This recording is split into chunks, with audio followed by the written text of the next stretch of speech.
Don't underestimate the aerodynamic qualities of a generic goblin noise. Yeah. Hey gang, just to let you know, you can now use the promo code MTGMudsta, all caps, at flipsidegaming.com and originalmagicart.store. Using the code gets you 10% off orders $10 or more, and you get to help out the channel at the same time.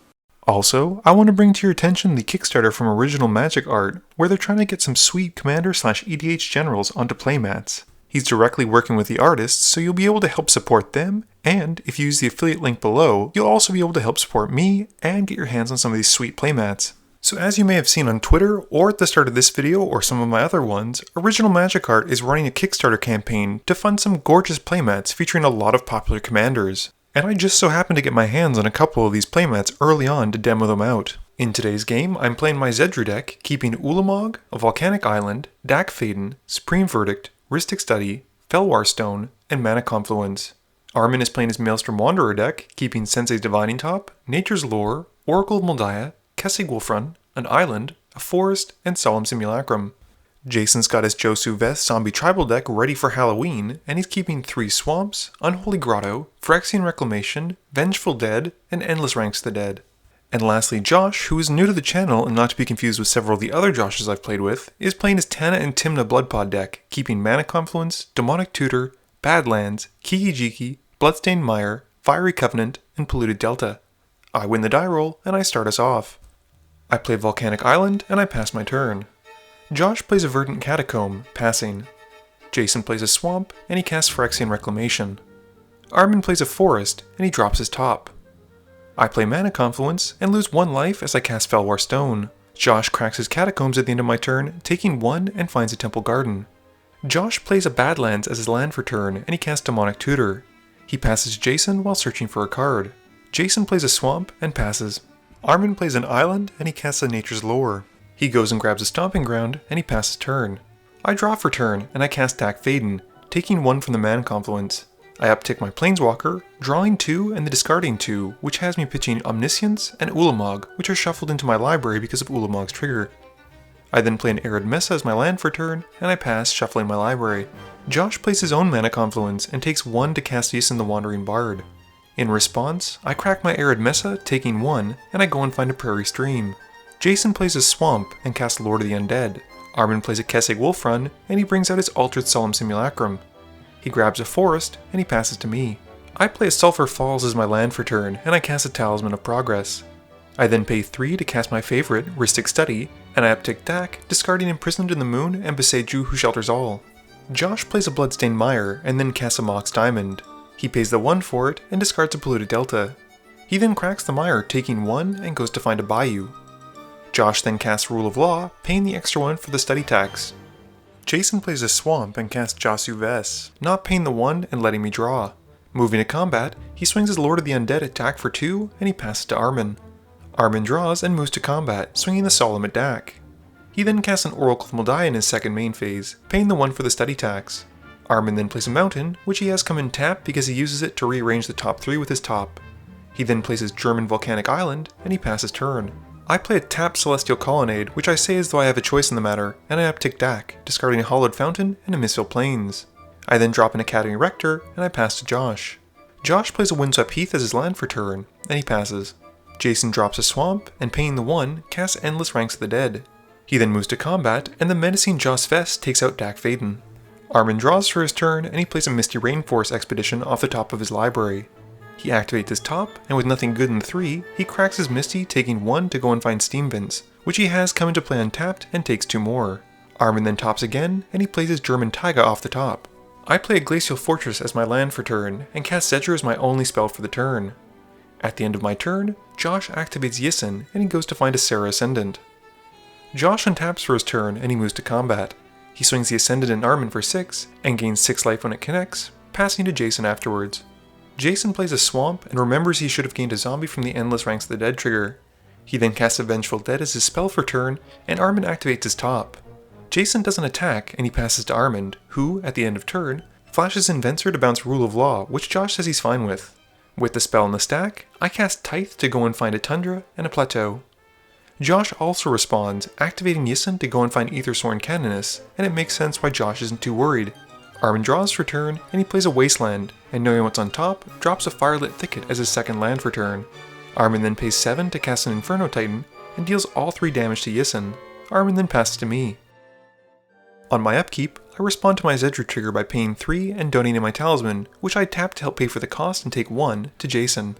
I then resolve the Zedruu trigger, gaining 1 life, and drawing a card, then drawing for turn. I play Tundra as my land for turn, and I pass to Josh. Josh casts Reclamation Sage in his main phase, not paying the extra 1, and I get to draw from it. He blows up Jason's Endless Ranks of the Dead, and he passes turn. Jason plays an Unholy Grotto as his land for turn, and he moves to combat. He swings his commander at Josh, who takes the hit for 5, and with nothing else, passes. Armin draws Teferi off the top, and he casts Mulldrifter, paying the study tax and drawing 2. He then activates his top to rearrange the top 3, and he passes turn. I gain 1 life and draw 1 card from Zedruu's trigger, and then draw for turn. I drop Plateau as my land for turn, and I pay 3 to cast Propaganda, and pass to Josh. Josh pays 2 for Avacyn's Pilgrim, and he passes to Jason. At the end of turn, Jason flashes in Dictate of Erebos, paying the extra cost for study. Jason pays 3 for Withered Wretch, which isn't super great for my Academy Rector. He thinks about attacking, but decides not to, and he passes. At the end of his turn, I cast Enlightened Tutor to go and find Search for Azcanta, and I put it on top of my library. Armin pays 5 in his main phase to cast an Explosive Vegetation, and goes to find 2 basics. He passes, but at the end of turn, I cast Cyclonic Rift to bounce the Wretch to Jason's hand. Jason responds and exiles my Enlightened Tutor from my graveyard, and Yissen from Josh's. On my upkeep, I draw 1 and gain 1 life from Zedruu's trigger, and draw for turn. Unfortunately, I poorly sequence my main phase, casting Search for Azcanta. This is a good spell, but unfortunately I now can't cast the board wipe in my hand, and I have to pass to Josh. Josh pays 3 in his main phase to cast Illuminarch's Ascension, and he passes. At the end of his turn, I cast Mystical Tutor, and I go and find Approach of the Second Sun, putting it on top of my library. Jason pays 7 in his main phase to cast Macaeus the Unhallowed, and moves to combat. He swings everything he can at Josh, and Josh cracks his Windswept Heath, taking 1 to find a Scrubland. He then moves to blockers, and he blocks Josu Vess with the Ascendant and the Sage, and Vengeful Dead with his Pilgrim. This results in Josh taking a total of 7 damage, but he also gains 6, meaning he only loses 1 life. Jason also has Josu Vess go to the graveyard, which triggers the Vengeful Dead, who deals 1 to all of Jason's opponents, and also the Dictate, which forces us to sacrifice a creature. I sacrifice my Academy Rector, and I go and find Sunbird's Invocation, putting it onto the field. Josu Vess then comes back with a +1/+1 counter thanks to Macaeus giving him Undying, and Jason passes turn. Armin casts an Avenger of Zendikar in his main phase, gaining 14/01 plant tokens, and he plays a Tropical Island off the top of his library, giving them all a +1/+1 counter. Armin then activates his top once more, rearranging the top 3, and he plays a Frontier Bivouac, giving his plants another counter. Moving to combat, Armin swings the Inferno Titan at Josh, and has the on-attack trigger deal 3 damage to Josh, who then takes 6 from the Inferno Titan once it connects. I resolve my Search for Azcanta trigger first, keeping it on top, and flipping the enchantment to reveal Azcanta the Sunken Ruin. I then draw 1 card from my Zedruu trigger and gain 1 life, and draw for turn. Moving to my main phase, I cast Supreme Verdict, which Josh responds to by casting Fire Covenant, and pays 6 life into it to kill Macaeus. Josh can't pay the extra 1, so I get to draw from my Study trigger, and I then resolve my Sunbird's Invocation, and I reveal the top 4 but can't cast any of them because of the Canonist. With the board wipe happening, the Vengeful Dead sees all the zombies dying, plus the Macaeus from earlier, and it deals 5 to all of Jason's opponents.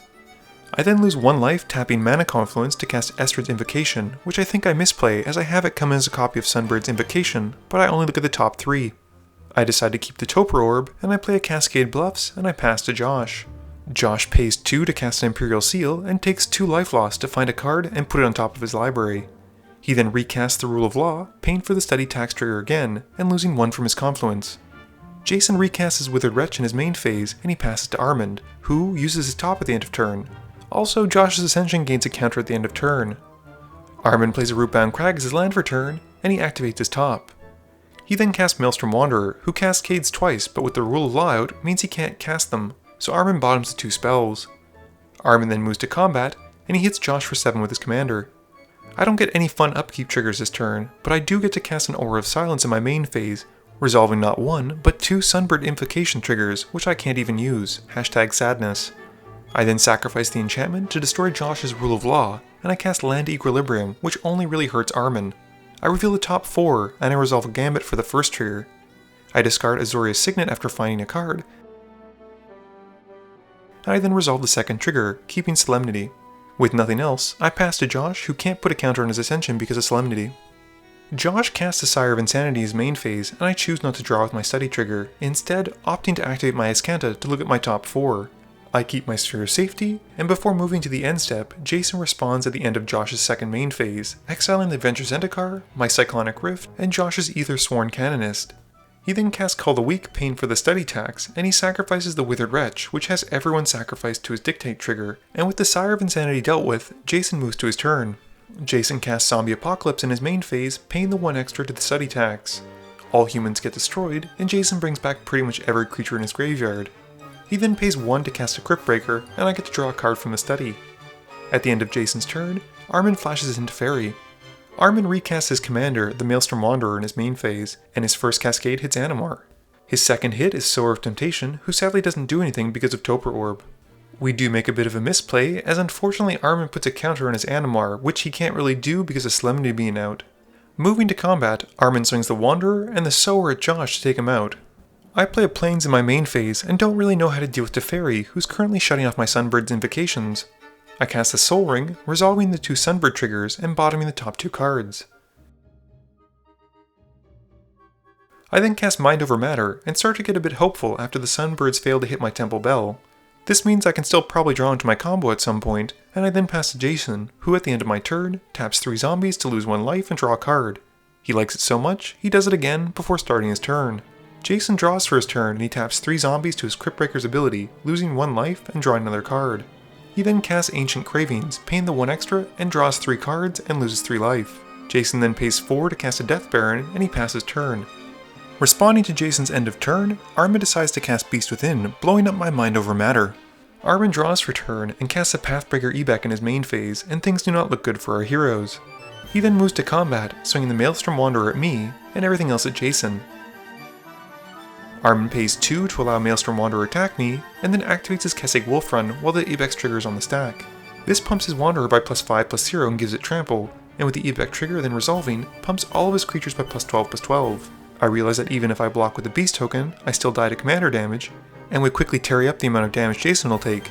We realize we're both dead at this point, and we move on to the next game.